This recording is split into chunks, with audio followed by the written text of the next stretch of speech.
Son prénom était Pierre, donc on l'appelait Pierrot tout petit. Et il avait des petits cousins qui étaient donc, comme mon mari, de descendance anglaise. Les petits cousins sont en Angleterre et ils avaient très difficile à dire Pierrot, alors ils disaient Peyo, Peyo. Et c'est resté Peyo quand il a fait du dessin, il a signé Peyo.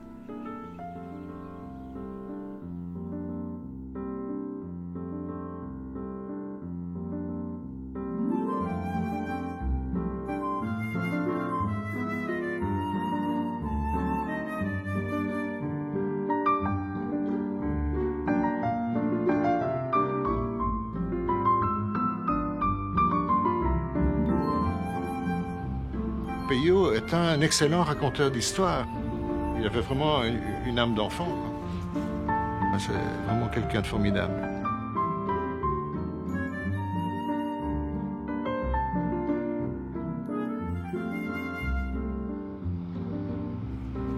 Peyo Papa est extraordinaire. C'est un homme gentil, doux, qui se fâchait très rarement.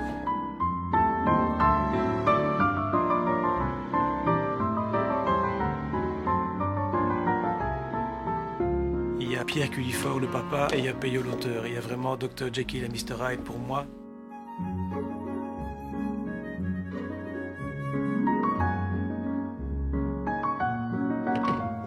Théâtre, BD, dessin animé, c'est aussi pour lui un même Mac-Mac. C'est des outils pour raconter des histoires. Il a ce curieux alambic de son imagination qui bouillonne et qui fait des miracles.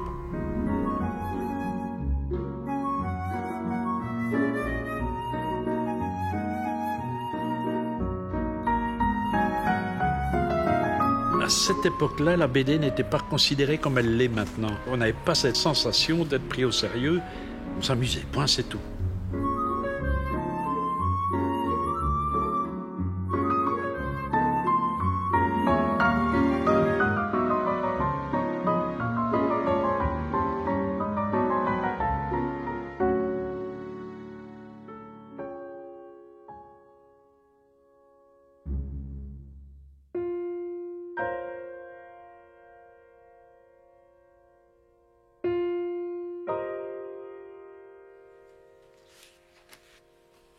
Pierre Cullifort naît à Bruxelles le 25 juin 1928. Son père Richard est agent de change. Marguerite, sa maman, est une ancienne infirmière qui jouait des pièces de théâtre pour les soldats blessés de la Grande Guerre. À présent, elle est femme au foyer. La vie est douce pour les Cullifort. Mais c'était une famille très unie. Il y avait le grand frère qui avait 7 ans de plus que lui, sa sœur qui en avait 4 plus que lui. Et il y avait beaucoup de copains, des voisins. Ils étaient toute une bande, dans le fond. Tous les dimanches, il y avait réunion de famille avec les grands-parents, les cousins, les cousines qui venaient prendre le thé. Et lui, il faisait des pièces de théâtre. Alors tous les petits-enfants, les cousins, les cousines jouaient une petite pièce. Et ça, c'était vraiment un rite. Il adorait ça, c'était une passion. Il faisait ça tout le temps et il aurait aimé faire ça comme métier. Il a toujours dit. S'il n'avait pas été dessinateur, c'est ce qu'il aurait voulu faire. Sa maman me racontait que c'était un enfant vraiment très gentil, très doux, mais espiègle, qui faisait les 400 coups. Et il grimpait dans tout ce qui était à hauteur, il grimpait. Il s'accrochait avec ses pieds dans l'arbre, la tête en bas. Il voyait le monde à l'envers. Pierre voyait le monde comme un jeu fait de petits personnages qui s'agitent en petites scènes. Avec le temps, cette façon d'appréhender ce qui l'entoure va lui permettre de réaliser son rêve, raconter des histoires merveilleuses. Voici comment, tout au long de sa vie, les ingrédients de sa propre aventure se sont alignés. Ses intuitions, ses coups de chance et ses coups du sort. Car tout ne commence pas bien pour le petit Pierre.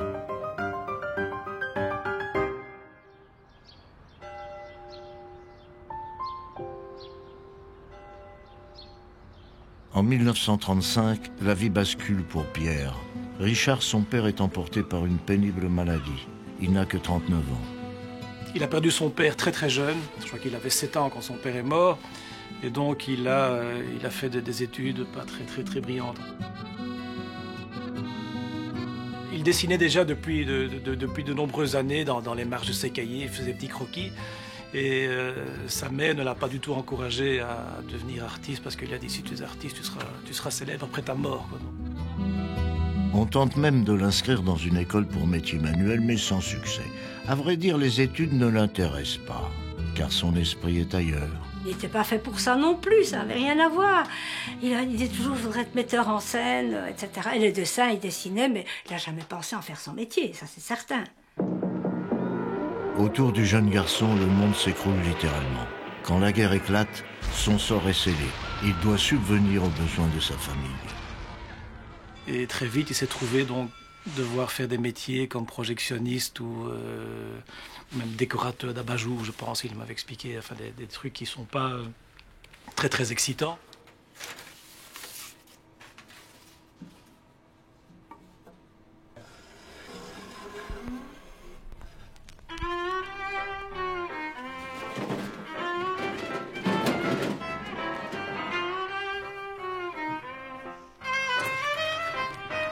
Le job de projectionniste au Miranou et dans d'autres cinémas bruxellois, ce n'est qu'un job, que les choses soient claires. Il ne le voit pas comme un marchepied pour rentrer dans le monde du cinéma. Non, sa véritable envie, c'est de dessiner, c'est de raconter des histoires. Simplement, à force de voir 45 fois le même film, je pense qu'il apprend à le découper, qu'il apprend à avoir le sens de l'ellipse, qu'il apprend à voir comment une séquence s'enchaîne avec une autre, comment être efficace dans la narration. Le boulot du jeune Pierre ne le passionne pas, loin de là. Dans sa cabine de projection, les films de propagande le fatiguent même. Pour lui, la fin de la guerre sonne aussi la libération des programmes de cinéma. Pierre redécouvre avec bonheur le cinéma libre, le cinéma américain.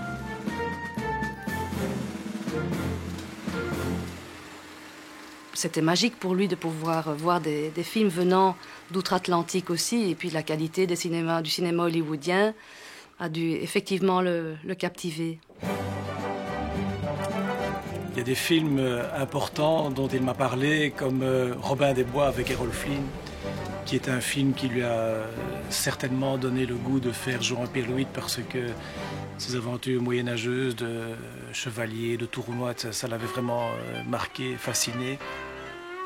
L'influence des Visiteurs du soir avec le Moyen-Âge, version merveilleuse par Marcel Carné, est une influence évidente. Et l'influence, bien entendu, de Blanche-Neige et des Sept Nains et des premiers grands dessins animés de Disney.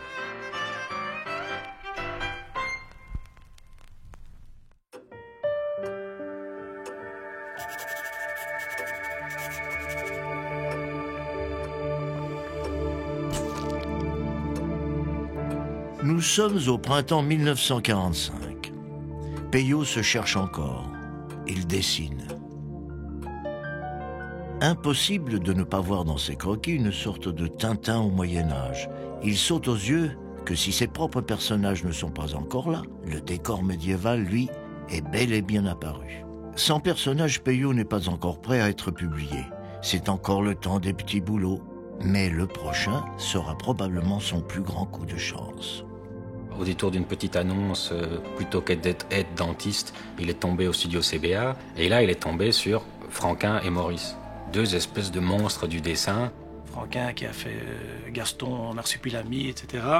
Et Maurice, Lucky Luke, qui deviennent ses amis, mais ils sont plus âgés que lui. Donc lui est un petit peu le petit jeune dans la bande. Maurice, Franquin, Peyo ont tous fait leurs premières armes à la CBA, ont tous appris à ancrer, gouacher, à travailler dans ce petit studio de dessin animé, et donc ont été, dans un premier temps, portés par le rêve du dessin animé. Troublante coïncidence, le dessin animé en cours se passe au Moyen-Âge. C'est le cadeau à la fée. On y voit des petits lutins coiffés d'une fleur, et on ne peut s'empêcher de voir en eux l'allure des futurs personnages de Peyo. Et donc tout d'un coup, avoir une telle concentration de dessinateurs qui travaillent sur des films animés a certainement dû le toucher. Pour moi, c'était ça qui faisait que leurs dessins bougeaient plus que les autres dans le même journal Spirou. C'est-à-dire que je voyais leurs travaux et puis je voyais les autres. Et les autres étaient hyper raides par rapport au boulot de ces trois gars qui finalement avaient une émulation commune. Ces trois-là, dans le fond, ça a créé quelque chose. La fin de la guerre, c'est aussi la fin de la censure. Les vannes des productions américaines s'ouvrent à nouveau et les dessins animés US déferlent sur les écrans européens. ce qui sonnera le glas du dessin animé belge et de la compagnie belge d'actualité, mais du même coup, c'est aussi ce qui lance un nouveau concept, la bande dessinée. Le studio fait faillite, il se disperse, il ne se voit plus. Là encore, comme le job de projectionniste, c'était un job comme un autre et que très vite, on voit bien qu'il essaye de caser des petites bandes dessinées dans la dernière heure, dans le soir, dans d'autres quotidiens et que très vite, le virus de la bande dessinée le prend. C'est à cette époque que Peyo crée les aventures de Poussy le chat pour le journal belge Le Soir, mais aussi le personnage de Johan. Véritable condensé de ses influences et de son goût pour le Moyen-Âge merveilleux, Johan est un jeune écuyer blond qui sert le roi tout au long d'aventures épiques. Mais Peyo rêve secrètement de pouvoir lui donner une autre dimension dans le journal Spirou. Franquin et Maurice font la carrière que l'on sait chez Dupuis, donc chez Spirou. Et mon père continue à faire des petites bandes dessinées qu'il vient présenter régulièrement chez Dupuis. Chaque fois, il se fait gentiment remballer. C'est pas mal, mais il y a encore des efforts à faire. Il faut travailler, revenez nous voir dans 3 mois, dans 6 mois. Alors, il était rentré à la maison, on était jeunes mariés à l'époque. Et il a pris ses planches, il dit je suis nul, et puis il avait déchiré tout, etc. Moi, je vais reporter des morceaux. Et c'est un jour, porte de Namur, que Pierre a rencontré Franquin. Par hasard, ils sont tombés nez à nez. Franquin lui dit « Ah, mais qu'est-ce que tu deviens ? Bah, tu sais, moi, je fais des petits boulots, je fais encore un peu de bande dessinée sur le côté, mais bon, je les présente chez Dupuis, mais c'est pas très encourageant, je sais que je dois travailler. » Franquin dit « Montre-moi ce que tu fais. » Moi, j'étais chercher les morceaux, je lui ai montré les morceaux. Mais il dit « Mais mon vieux, mais c'est bon, mais allez, tu viens avec moi. » Ouais, mais c'est pas si mauvais. Je vais parler de toi à Charles Dupuis, l'éditeur. Et Franquin, qui était déjà donc quelqu'un de bien établi aux éditions Dupuis, a dit à Charles Dupuis, écoutez, ce petit Peyo, là, je sens qu'il y a un potentiel. Il était avec Franquin et Dupuis a dit, ah, mais vous voyez, vous avez retravaillé, oui, maintenant c'est bon. Si Franquin n'avait pas été là, il n'aurait pas pris sa planche, enfin. Et je pense que Peyo avait une soif énorme de reconnaissance. Parce qu'il avait perdu son père très jeune, parce qu'il avait bouffé de la vache enragée, parce qu'il avait vraiment l'intention de devenir quelqu'un. Il avait beaucoup d'ambition, mais dans le noble sens du terme. C'était une ambition vraiment motrice, c'était pas de l'arrivisme. Je me souviens, quand on se baladait étant jeune, il disait, un jour j'aurai une voiture. Ben, je dis, Pierre, comment tu auras une voiture? Mais c'est pas possible, enfin. Moi, je ne suis pas du tout... Il était très optimiste. Il dit, j'aurai une voiture. On l'a eu. On a eu une Fiat 500 qui ne tenait plus ensemble, mais on a eu la voiture quand même.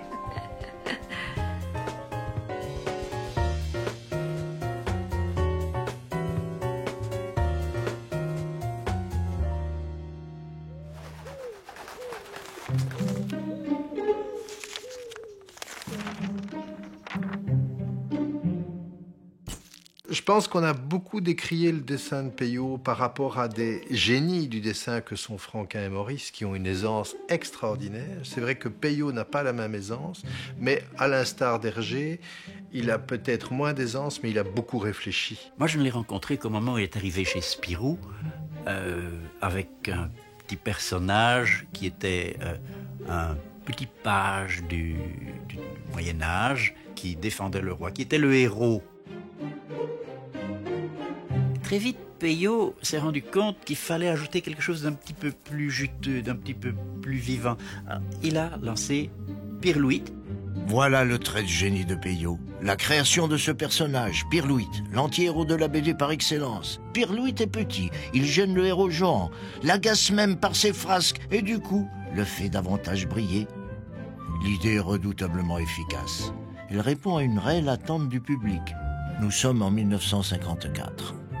À l'époque, il y avait le héros, sans peur et sans reproche, et puis, je vais prendre Tintin et le capitaine Haddock, quoi. Là, vous avez Johan, et puis vous avez Pirlouit. Il y a toujours le bon et le Laurel et Hardy, le bon et celui qui fait des conneries, quoi.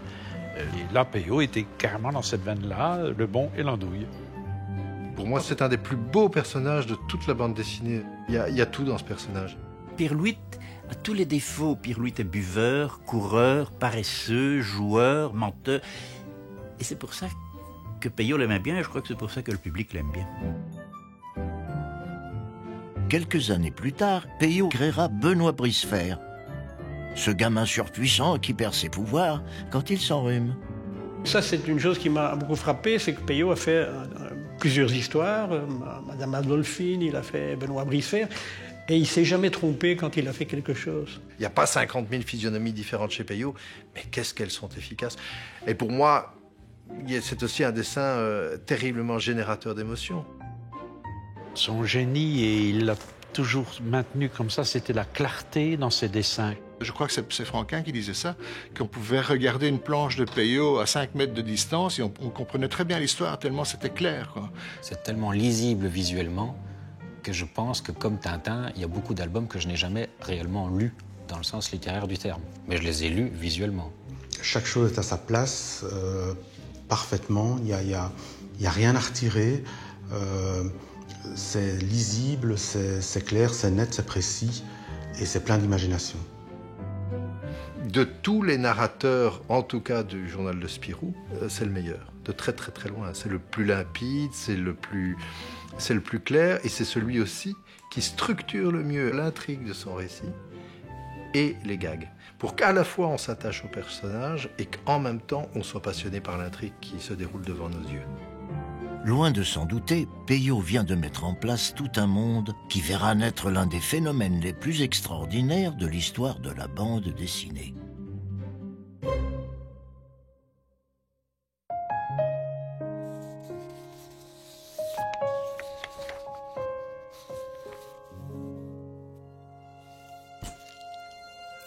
Mon père faisait déjà depuis de nombreuses années la bande dessinée Jour Pirlouit. Il part en vacances, et il part en vacances à la côte belge avec Franquin, en famille. Et lors d'un déjeuner à table, mon père demande à Franquin, en lui demandant à la salière, tiens André, passe-moi un peu le... Ah, je lui dis, passe-moi le Schtroumpf. Il dit, tiens, voilà ton Schtroumpf. Répondu, merci de me l'avoir schtroumpfé, quand j'en aurai plus besoin, je te le reschtroumpferai. Ce mot ne voulait rien dire, et ils ont parlé Schtroumpf comme ça pendant le restant des vacances. Quand il est rentré de vacances, il a retrouvé donc sa série Jour Pirlouit, et lors du 9e album, il décide comme personnage secondaire d'y faire intervenir des petits lutins. Mais dans l'esprit de mon père, ces personnages apparaissent à la moitié de l'album. Et l'album suivant, on n'en parlera plus, ce sont vraiment des petits lutins comme ça pour une aventure. Et mon père n'a pas du tout la moindre idée de ce que ça va devenir plus tard. Et c'est Nin qui définit le bleu Schtroumpf par élimination, parce que vert, comme ils étaient tout le temps cachés dans les feuillages, ils se seraient confondus dans la masse. Rouge, ils auraient eu l'air tout le temps fâchés. Jaune, un peu malade. Donc c'est devenu bleu, c'est devenu le bleu Schtroumpf, copyright Nin. Oui, mais c'est un hasard. Hein. Je ne vais pas dire, les Schtroumpfs, ça doit être bleu parce que ça va marcher. Pas du tout. Donc mon père a créé ce petit personnage, bleu, et il s'est dit, bah tiens, je me suis bien amusé avec Franquin, avec ce nom Schtroumpf, je vais les appeler les Schtroumpfs. Et puisqu'on parlait Schtroumpf, eh bien, je vais les faire parler Schtroumpf comme ça. Bon, ben voilà, ce sera amusant. En maître de la narration, Peyo gère ses effets avec un soin tout particulier. Dans le 9e album en cours de Jean et Pirlouit, La flûte à 6 trous, il faut attendre la planche 18 pour sentir une présence mystérieuse dans les feuillages. En fait, Peyo s'amuse à distiller des indices de couleur et de taille planches 20 et 21, le temps du gag de la chèvre. Et puis, enfin, planche 37. Peyo est tellement sûr de l'intérêt de ces nouveaux personnages secondaires et de leur drôle de façon de schtroumpfer qu'il rebaptise l'album en cours. C'est ainsi que la flûte à 6 trous devient la flûte à 6 schtroumpfs. C'était un succès immédiat et les lecteurs, parce qu'à l'époque les lecteurs écrivaient beaucoup au magazine, on adore les personnages, il faut qu'ils continuent, c'est fantastique. Donc de personnages secondaires tout à fait anodins sont devenus des vedettes mondiales. Nous sommes le 21 octobre 1958. Comme un clin d'œil du destin, Bruxelles célèbre l'invention à travers son exposition universelle qui a pour slogan « Pour un monde meilleur ». Peyo a 30 ans. Il vient d'inventer les Schtroumpfs, petits êtres bleus qui vont bientôt conquérir le monde. Tout le monde rêve de faire une histoire qui fait un malheur comme celui de Peyo. Mais pourquoi c'est comme ça? S'il y avait des ingrédients, il y a bien longtemps que j'aurais créé un petit personnage à moi qui soit connu aussi par les Inuits. Donc on ne sait pas, on crée et tout d'un coup ça marche. Et là, je veux dire que lui, il a réussi, ça a été formidable. Le succès est fulgurant. En 1959, soit moins d'un an après leur création, les Petits Lutins Bleus sont propulsés au rang de premier rôle de leurs propres aventures dans des mini-récits. Quasiment à la même époque, alors que les Schtroumpfs font un tabac sur le papier, un petit coup de pouce du destin va leur permettre de trouver une nouvelle dimension. Dès le départ, dès l'arrivée des Schtroumpfs, les figurines ont suivi presque dans l'année. C'est une marque très connue de cornflakes qui, à l'époque, avait lancé ça en Belgique, début des années 60, et on trouvait des figurines dans les paquets de cornflakes. Et d'emblée, ça a eu un succès fou dans les écoles et chez tous les lecteurs, quoi. Quand l'opération se termine, bon, les figurines, il y en avait 5 qui existaient, et le fabricant en Allemagne a dit à mon père, ben voilà, on a des moules qu'on continue à en fabriquer, qu'est-ce que vous voulez, on casse les moules. Peyo était très ennuyé parce qu'il ne savait pas du tout ce qu'il allait faire avec cette chose. Cette proposition qui venait d'Allemagne d'ailleurs, de CSE. Et mon père dit, ben, je ne sais pas, je vais en parler aux éditions Dupuis. Et il leur dit, ben, écoutez, est-ce que vous voulez vous en occuper ou est-ce qu'éventuellement vous me laissez libre de faire cette petite affaire? Et après une mûre réflexion, il y a Paul Dupuis qui décrète, Monsieur Peyo, nous vendons du papier, nous ne vendons pas du plastique. Alors faites ce que vous voulez, arrangez-vous avec ce bonhomme, vous aurez un petit succès, ça vous fera un peu d'argent, tant mieux pour vous, et nous, ça ne nous dérange pas. Il a perdu des millions avec cette plaisanterie. Ah, je veux dire, là, c'était le filon en or. Parce que les fameuses figurines Schtroumpfs se sont vendues à plusieurs centaines de millions d'exemplaires, et sur chacune d'elles, Peyo touchait évidemment. Avec l'argent que ça a rapporté, Peyo a pu commencer réellement à faire son propre merchandising. On a fait encore 5 autres, 10 autres, 100 autres. Et je pense que maintenant, on est à 500, entre 500 et 600 figurines différentes et qui ont fait connaître les Schtroumpfs dans le monde entier, bien avant le dessin animé. Ça a été le début, disons, du grand empire Peyo. Johan, qui était la série préférée de Peyo, a tout de suite encaissé le coup. Et c'est nettement moins vendu que les Schtroumpfs. Tel point que Peyo a fini par ne plus faire de Johan et à se consacrer entièrement, lui et son studio, aux Schtroumpfs. Peyo est alors un des auteurs phares des éditions Dupuis. Très vite, sa chambre de bonne devient trop petite. Mais Peyo peut à présent voir grand.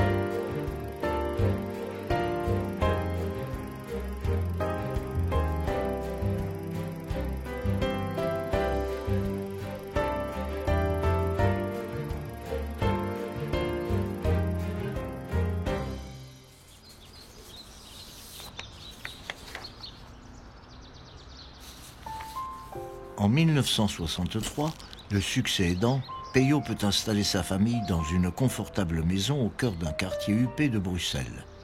Les années galères ne sont pas si lointaines, et Peyo doit certainement penser à son père. Lui aussi avouer sa vie au confort de sa famille.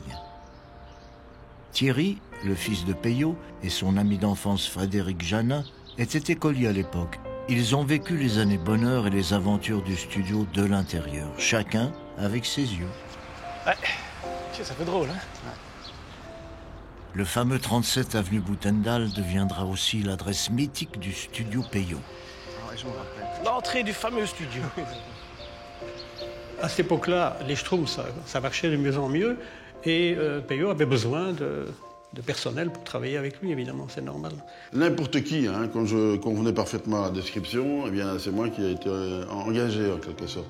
Oh, à cette époque-là, moi, le premier que j'ai connu, c'est François Walteri. J'avais 4 ans à l'époque, lui, il en avait que 17 aussi. Et j'ai été invité à passer chez lui, et c'était à la gare centrale de Bruxelles. Et là, Peyo m'attendait avec une charmante petite fille qui s'appelle Véronique, sa fille qui avait 4 ans à l'époque et qui m'a pris directement la main. Et Peyo a dit, ça c'est Monsieur Walteri, il vient travailler chez moi quelques jours. J'y suis resté des années. Il y a eu De Guiter, il y a eu Gosse, il y a eu De Rip. Il y en a eu plein d'autres encore. J'ai reçu un jour un coup de fil de M. Dupuis. M. Dupuis m'a dit, en substance, il m'a dit, écoutez, ça vous ferait beaucoup de bien d'aller travailler chez M. Peyo.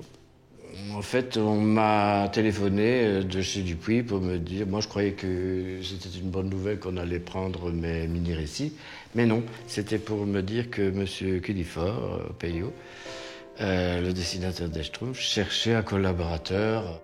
À la manière de son modèle Disney, la star montante de la bande dessinée veut rassembler sous son propre toit ses collaborateurs, ses amis dessinateurs et scénaristes. Moi, j'étais complètement nourri à la bande dessinée. J'avais le Spirou chaque semaine que je dévorais. Et je pensais que les dessinateurs étaient comme Walt Disney, plutôt très très loin. Quand j'ai appris qu'ils étaient non seulement européens, mais francophones, et peut-être même belges, et même carrément presque voisins bruxellois, ça m'a fait un grand choc. Et pour moi, tous ces gens étaient des dieux. Peyo, Franquin, Robin, Maurice. Le studio de dessin, c'était pas ma salle de jeu, mais presque. Ça faisait vraiment partie de la maison. Les deux compères ne le savent pas encore, mais ils feront aussi un jour partie de la bande dessinée. Donc, il y avait le chapeau bus qui était ici, non? Ouais. Thierry comme scénariste et Fred comme auteur et dessinateur. Mais pour l'heure, ils jouent. Il y a ta sœur aussi à un moment. Hein? Et hop, coupé! Alors il fallait un plan vite pour faire le trucage de la disparition. Je m'étais mis là, comme ça, mais je ne savais pas que j'étais dans le champ. Et je dis, OK, tu peux couper. Mais on me voit dans le champ en train de couper. C'était idiot. À l'étage, en fait, l'ambiance du studio n'était pas beaucoup plus sérieuse que dans le jardin. La marque de fabrique de cette bande de copains qui font de la bande dessinée, c'était bien ça.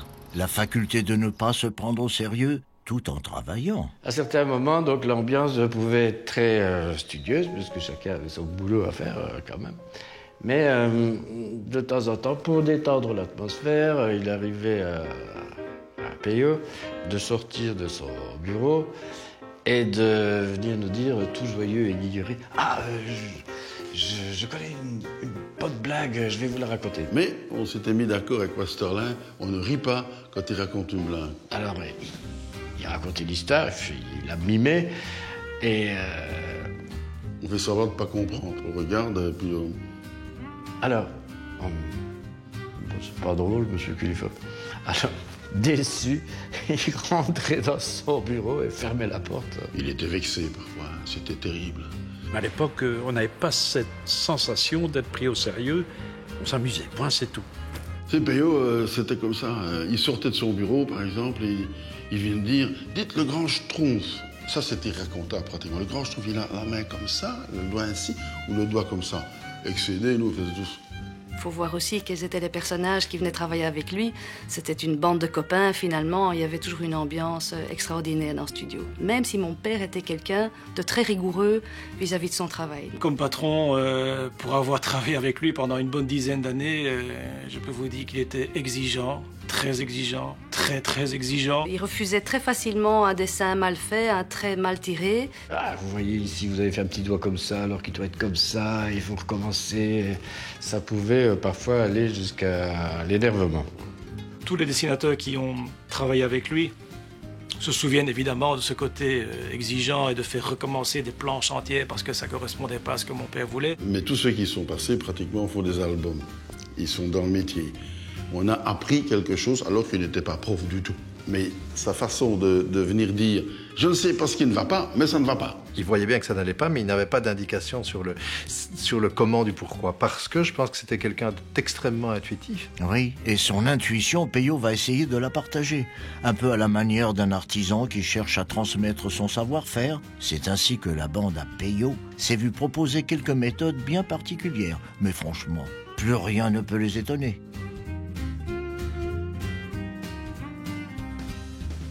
Les Schtroumpfs, ils sont hauts comme 3 pommes. On les connaît comme ça. On ne sait pas trop ce que ça veut dire, mais c'est haut comme 3 pommes. Ils sont tout petits dans un univers immense, quoi. C'est quelque chose que les dessinateurs devaient sentir. Ils ont une vision des choses, ils voient des herbes c'est pas du tout comme les adultes, il y a des feuilles, des racines et tout. On va aller faire des croquis dans la forêt de soins. et il leur avait demandé de regarder la forêt à partir du sol, donc en se couchant par terre et en mettant le nez sur l'herbe, et de se dire voilà comment on voit l'univers des Schtroumpfs. On rampait vraiment le nez par terre, on regardait, voilà, les Schtroumpfs, ils voient une racine comme ça, il y a un champignon comme ça. C'est ainsi que Goss, Walteri et Westerlin ont sillonné une bonne partie de la forêt voisine du studio avec Peyo au cours de séances épiques de ramping. Appareil photo et crayon à la main, histoire de trouver l'inspiration. Ce que Peyo nous disait toujours, c'est, par exemple, il disait il faut mimer. Ça veut dire qu'il faut se mettre dans les conditions des personnages, ce que vivent les personnages, il faut le ressentir dans sa tête et il faut le transmettre sur le papier.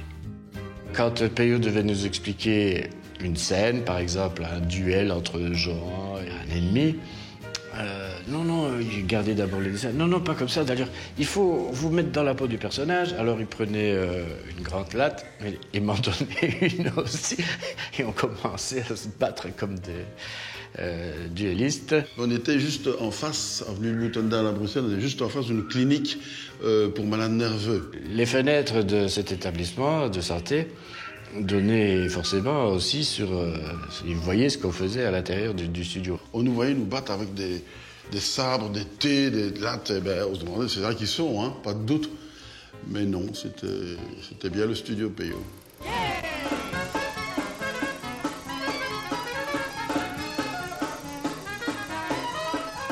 Peyo a 50 ans. Les Schtroumpfs en ont 20. La bande de Joyeux Luron, Delporte, Franquin, Nine et Robat en tête célèbre à leur manière le succès du jeune maître de la bande dessinée. Ce sont les années bonheur. Il y a vraiment pas à s'en faire quand on est quinquagénaire en attend. Pendant 50 ans, ouais!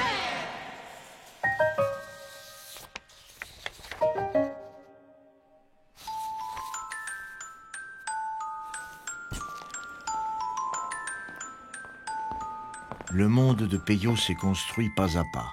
Analyser les clés de son génie revient à s'immerger dans la somme de détails extrêmement fins de son univers où l'on sent planer une magie à la Disney. Personne ne part de rien et tout le monde a besoin de modèles pour créer quelque chose. Et Peyo est parti de Walt Disney, il pouvait choisir un moins bon professeur. Ce que Peyo a hérité de Disney, c'est l'aspect rond. C'est-à-dire qu'il y a moyen de dessiner Mickey simplement en faisant des ronds. Et donc tout est en courbe, tout est doux, que ce soit le nez, les oreilles, les yeux. Donc il y a quelque chose d'extrêmement chaleureux. Les Schtroumpfs ont gardé cette dynamique-là, c'est-à-dire qu'on retrouve, pour dessiner un Schtroumpf, c'est presque que des courbes, il n'y a aucune forme anguleuse. Donc on a quelque chose d'ultra rond et sympathique. Ce que fait Peyo, c'est qu'il coupe le personnage en deux et la moitié, ou même parfois plus de la moitié du personnage est la tête et la seconde moitié est le corps. Donc on a un visage en gros plan et on a un corps en plan général. Ça permet une expressivité du corps tout en permettant de lire complètement l'expressivité du visage. C'est ultra efficace et c'est un petit peu une technique héritée de Disney aussi. Le Schtroumpf ne nous regarde jamais, il est toujours dans une position d'action. Et en fait, le profil dynamise. Donc dès qu'on a un profil, qu'on sait par le nez ou par la queue ou par le chapeau, où est-ce qu'ils regardent, où est-ce qu'ils vont. Donc les Schtroumpfs sont une sorte de dispositif de lecture idéal. La perspective, c'était pas vraiment quelque chose qu'il employait. Il travaillait souvent sur une ligne horizontale, un petit peu comme au théâtre. C'est pour ça qu'on voit souvent les Schtroumpfs qui marchent sur le bas des cases. Grâce à cette vue théâtrale, on a toute la panoplie de l'expression corporelle, des pieds, des mains, en une fois. Comme dans le cinéma de Chaplin, à la limite. Le cinéma de Chaplin, il n'y a pas de grands mouvements de caméra passionnants. C'est ce qui se passe dans le champ, c'est ce qui se passe dans le cadre qui est intéressant. C'est la pantomime des personnages. C'est Chaplin qui bouge. C'est pas la caméra qui bouge pour quelque part dynamiser Chaplin. Peyo, c'est pareil. Peyo n'a pas besoin d'un angle de vue extraordinaire pour que sa bande dessinée soit extraordinaire. Mais ce qui m'avait beaucoup frappé, c'est cette incroyable inquiétude qu'il pouvait avoir quand il créait des personnages, alors qu'il avait un talent formidable. Graphiquement, il a pu avoir des blocages terribles. Il a eu un blocage énorme sur la Schtroumpfette. La première partie de la Schtroumpfette était commencée avec la petite Schtroumpfette avec des noirs de cheveux que Gargamel avait créée, mais comme il n'avait pas de goût, Ce sorcier avait fait une espèce de petit boudin assez moche. C'est vrai que le grand Schtroumpf, dans sa gentillesse, décide d'en faire une jolie fille. Mais aller faire une jolie fille avec un Schtroumpf. Et Peyo, dans son idée, il y avait une idée, Marilyn Monroe, Brigitte Bardot, etc. 3-4 planches avant l'arrivée de la Schtroumpfette, Peyo traîne à chaque fin de planche. Il retarde le moment où elle va venir, parce qu'il ne sait pas comment elle est. Et c'est assez curieux, parce que c'est un grand créateur. On pourrait croire que ça venait comme ça, pas du tout. Il travaillait beaucoup les choses, il était très inquiet. Il fait des tas de croquis sur son bureau, il n'y arrive pas, il n'en sort pas. Et Franquin est venu vers 6 h du matin, lui dire « Mais enfin, Pierre, elle est bonne, c'est bien, c'est chouette, c'est moi le truc. » Il avait besoin de quelqu'un qui était là pour un petit peu le guider, alors qu'il savait très bien ce qu'il fallait faire. Enfin, il aurait pu travailler tout seul. Mais je crois tout de même qu'il avait besoin de ça, parce qu'il était inquiet de nature, quoi. Dans un de ses interviews, il dit « Ce qui est embêtant en bande dessinée, c'est qu'on ne peut pas faire tous les mouvements. On peut faire seulement un certain nombre de vignettes. » Donc on sent qu'il y a quand même cette envie chez lui de détailler un jeu d'acteur de manière très précise. Quand Bellevision arrive avec le projet de la flûte à 6 Schtroumpfs, là, qui fait le storyboard, qui découpe tout, c'est Peyo. Quelque part, théâtre, dessin animé, cinéma, c'est aussi pour lui un même magma. C'est des outils pour raconter. Et ça, je pense qu'il a sauté sur l'occasion de pouvoir le faire quand il y a eu le long métrage de la flûte à 6 Schtroumpfs. C'est Jean-Pierre. Quoi? Venez, Schtroumpf-moi. De leur côté, les figurines Schtroumpf continuent leur conquête du monde. Un jour, un marchand de jouets parie qu'elles sont faites pour les enfants américains. Mais qui aurait pu deviner la suite?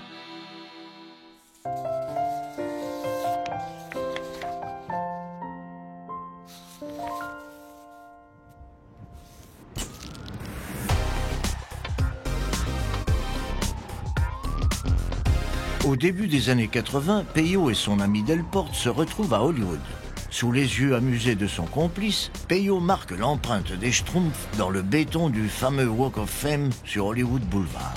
C'est à nouveau un incroyable concours de circonstances qui propulse les Schtroumpfs au rang de superstar mondiale. En fait, l'histoire s'inverse aux États-Unis puisque cette fulgurante success story n'a rien à voir avec le succès de la bande dessinée.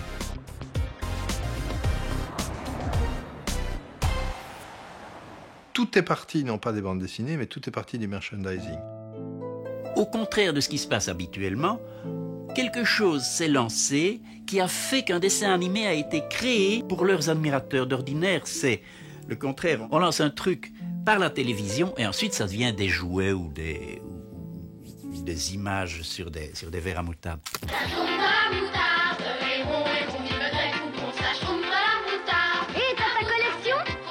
My meeting with the Smurfs was Providence. C'est le patron de la chaîne de télévision NBC qui se promène avec sa petite fille dans un mall, dans un centre commercial. And the entire store was filled with these little blue characters, the Smurfs. I'd never seen them before, but my daughter went crazy when she saw them. She said, "Oh, these are the Smurfs, Smurfs." Papi, je veux ça. Il lui achète la peluche Schtroumpf et il constate que la petite fille en question ne se sépare pas de sa peluche Schtroumpf. C'était une atmosphère où on voulait des produits sains pour la jeunesse américaine, pour éviter la violence qui semblait influencer les jeunes par rapport à la télé. And that's how Hanna-Barbera got into the picture.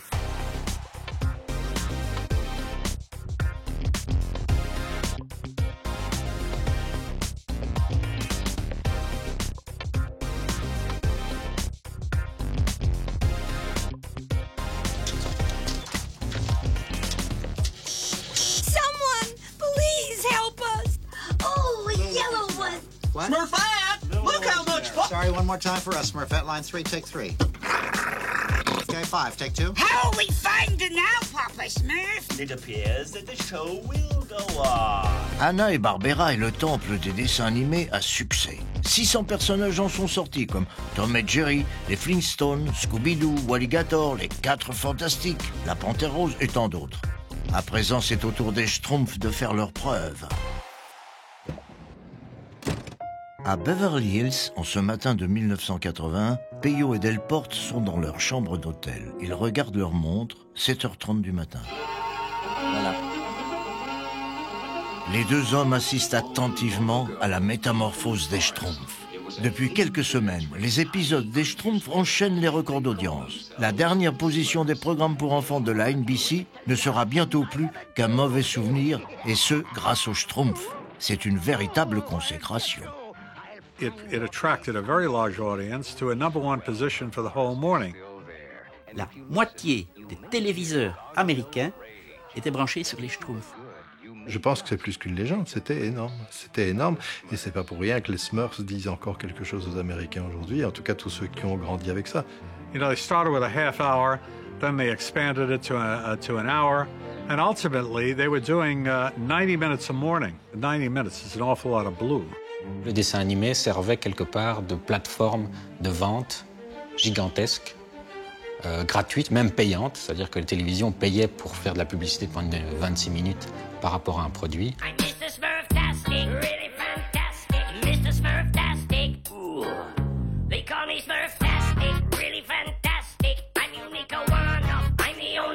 Bien sûr, on peut dénigrer la qualité artistique des dessins animés produits de façon industrielle par Hanna-Barbera et le fait qu'il y a un lissage de l'univers.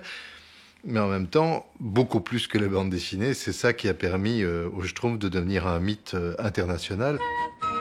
I know that music at Smurfs. Los Pitufos. Ça, c'est les Schtroumpfs. Ah, これだ. Smurf da. Ja, die Schlümpfe. Ma questi sono i Puffi! Phénoménal. Dans la cour des très très grands, les personnages de Peyo se montrent les meilleurs. Les Schtroumpfs remportent l'Emmy Award dans la catégorie réalisation exceptionnelle pour leur saison 1982-83. Les Smurfs, c'est la série télévisée, c'est à la fois le summum de la notoriété de Peyo et c'est en même temps ce qui va achever de le tuer. Bill Hanna et Joe Barbera produiront sans discontinuer pas moins de 250 épisodes des Schtroumpfs, soit 75 heures de programme. Pendant 8 saisons consécutives, Peyo, malgré son diabète, fera des allers-retours entre son studio de Bruxelles et Los Angeles afin de suivre leur rythme frénétique de production des dessins animés.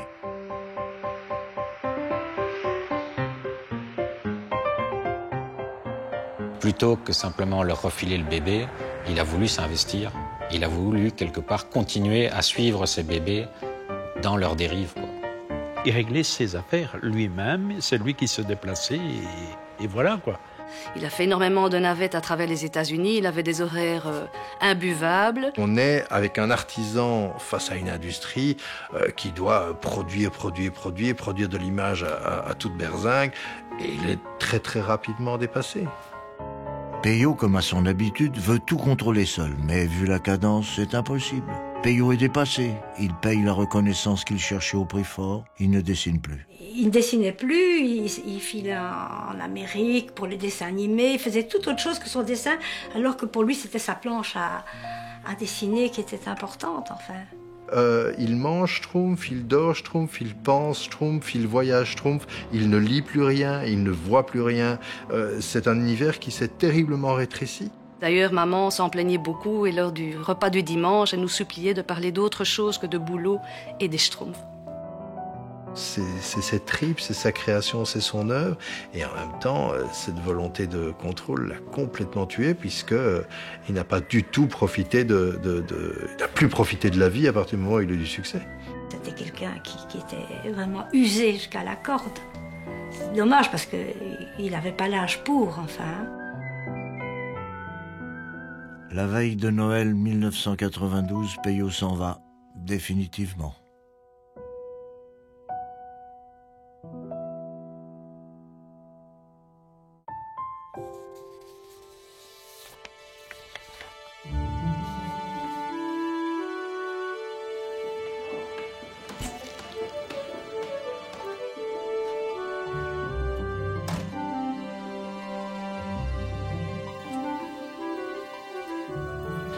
Peyo a laissé tout son monde en héritage. Ses personnages, leurs différentes vies continuent leurs histoires à travers de nouveaux albums, de nouveaux dessins animés ou sous forme de nouveaux objets. C'est la fille de Peyo, Véronique, qui continue à assurer aujourd'hui encore la suite de l'aventure. Quant à Thierry, il scénarise les histoires illustrées par les dessinateurs actuels.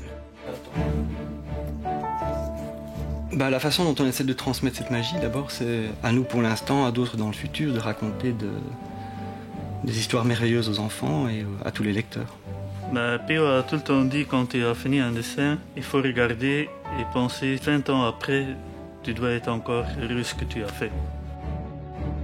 Une fois encore, 20 ans après la disparition de leur créateur, les Schtroumpfs prennent une nouvelle dimension. Retour aux États-Unis, non pas pour faire de la télévision, mais bien du cinéma. Si en plus du travail, la vie de Peyo a en partie été guidée par quelques heureux hasards, des coups de chance, cette fois, ce n'est plus un hasard si les Schtroumpfs reviennent à Hollywood. The Smurfs, in a funny way, they have many lives in terms of their attraction to the audience. Mais c'est une aventure assez fantastique. Le grand directeur de Sony Entertainment aux États-Unis s'appelle Michael Linton. Well, there's sort of a happy coincidence of my own personal history with the Smurfs and a moment in time. Il est américain, mais il a grandi en Hollande. The Smurfs were his favorite books, and that he was in awe of Peyo. As the technology was changing here in Hollywood, and we saw more and more live action mixed with animation. Quand on lui a proposé le projet de faire un movie avec les Schtroumpfs, il n'a pas hésité une seconde. Oh my goodness, the Smurfs, that would be the absolute perfect thing for this combination of live action and animation. It was a great passion project for him, and that made me trust that Michael would make the A-level film that I knew that Veronique had in her heart in terms of honoring her father.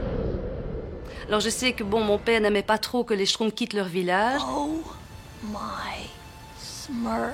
Et je me pose tous les jours la question de savoir est-ce qu'il aurait été d'accord, oui ou non. C'est vrai qu'on se pose toujours la question en amenant des nouveaux éléments, c'est est-ce que ça fonctionne avec le passif des personnages? Les Schtroumpfs sont une création liée au merveilleux du Moyen-Âge. Mais en même temps, il adorait s'aventurer dans ce qui n'avait jamais été fait. C'était quelqu'un qui vivait quand même avec son temps. Mon père était le premier à les mettre en figurines, en puzzle, en t-shirt, de faire des dessins animés, donc explorer tous des mondes différents. We'll probably be asked the question a lot why we brought the Smurfs out of the medieval village into New York City. That was a very fundamental decision, and it really came out of the fact that we wanted a modern audience, a whole new generation, to meet these Smurfs in a world that they could relate to. C'est une évolution logique qui se fait depuis l'histoire des Schtroumpfs. Quand on voyait comment mon père dessinait les Schtroumpfs en 58 et comment il a dessiné à la fin de sa vie, il y avait une évolution immense. They look absolutely terrific in 3D. I think Peyo would be really, really pleased with this film. I think that we maintain really the core essence of all these characters we created. Le scénario étant vraiment un excellent scénario, je suis certaine qu'il aurait été d'accord avec l'idée de ce film. Et il se serait emballé comme un fou. Il aurait de nouveau arrêté de dessiner ses planches pour se plonger dans cette nouvelle aventure. Ça, j'en suis certaine. We wanted to give the audience a whole new look at the Smurfs and how they might interact and put them into a situation that they had just never been in before. In Hollywood, they call that a fish out of water story, and for us, it was a Smurf out of water story. Or Smurf out of mushroom. La histoire des Schtroumpfs. Peyo, c'est d'abord un maître de la bande dessinée belge à travers une œuvre très très riche. Simplement, pour le grand public, Peyo, c'est le créateur des Schtroumpfs. Mais pour moi, c'est réducteur de dire que Peyo est le créateur des Schtroumpfs. Pour moi, il est beaucoup plus que ça. Il y a Pierre Cullifort, le papa, et il y a Peyo, l'auteur. Il y a vraiment Dr. Jekyll et Mr. Hyde pour moi. Peyo papa est extraordinaire. C'est un homme gentil, doux, qui se fâchait très très très rarement. N'importe qui, on parle de Pierre, ah oui, mais qu'est-ce qu'il était gentil, c'est vrai. Sa gentillesse, ça, c'était inouï. J'ai beaucoup d'affection pour Pierre Cullifort parce que c'était mon père et une énorme admiration pour Peyo, l'auteur, qui sont pour moi bizarrement deux personnages très différents. Dans Pierre Cullifort, il y a Peyo qui est un personnage qui sortait quand mon père avait un crayon et une feuille de papier. Il était toujours passionné, même à 60 ans passés, il restait passionné par son métier. On avait été au parc d'attractions Schtroumpf. Dès qu'il avait fini un parcours en montagne russe, il refaisait la queue pour refaire un tour. Il avait vraiment une âme d'enfant. Peyo souriait toujours, à croire qu'il devait y avoir des épingles à linge. Il y avait toujours le sourire. Je suis un peu sentimental quand je pense à Peyo. C'était vraiment quelqu'un de formidable. Coup de chance de ma vie, quoi. Coup de bol, je me demande bien ce que j'aurais fait si je n'étais pas allé là. C'était un mari extraordinaire, vraiment extraordinaire, d'une gentillesse. Je sais pas, enfin bon. C'est avec mes yeux de femme que je vous le dis, hein. Je sais pas comment les autres l'ont trouvé. Et voilà.